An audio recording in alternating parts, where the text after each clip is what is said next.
Deputy Speaker, and let me start with the point, and it's been made repeatedly in this debate, Madam Deputy Speaker, about the importance of ruling out foreign interference in our democracy. And let me actually address the glaring foreign interference that we have and that we saw in Gorton and Denton last week. And it hasn't been mentioned, I'm sorry to say, in this debate so far. We've been talking about this one disgraceful incident while mass abuse of our democracy has been going on.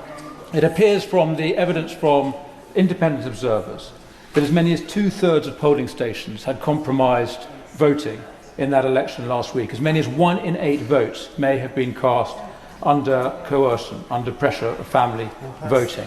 This is a deplorable state of affairs, Madam Deputy Speaker, and it should be the focus of the whole House to understand what has happened. And, Madam Deputy Speaker, it is important that we speak truthfully and honestly in this place. And so I will say what is clearly true, what we all know. We are talking about Southeast Asian communities, which has been clearly demonstrated objectively in the past. We're talking about people taking their orders on how to vote from mosques and from clans, often direct from Pakistan. We are seeing the criminal abuse of democracy by Labour. Let me finish the point. I certainly give way to both gentlemen. We're seeing the criminal abuse of British democracy by Labour and now by the Green Party, which has been this malignant new force, has now occupied, having its last force.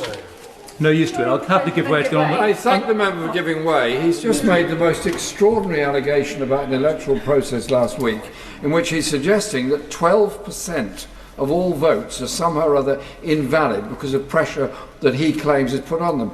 Has he got any real evidence of this, or is this just an easy assertion to make to grab some headlines in the social media and elsewhere today? Danny Kruger. The honourable gentleman, this is absolutely right that we have this debate, and I'm citing evidence provided by Democracy Voices, the independent observers who were present in these polling stations last week.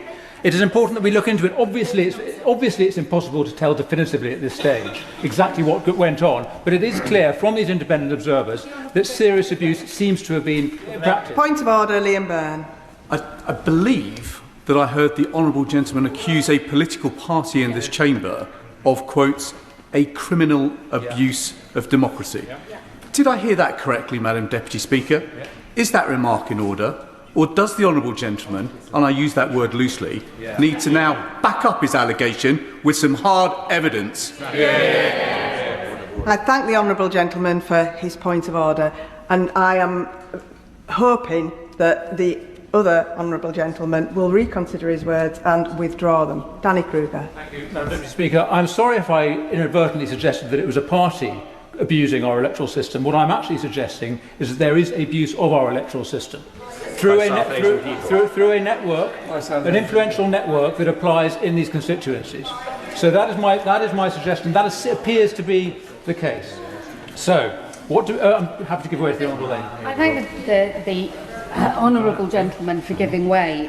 Does he not recognise that the resounding victory of the new honourable member for Gorton and Denton in the by-election was a victory for hope over hate? And does he not recognise that he sounds like an extremely bad loser?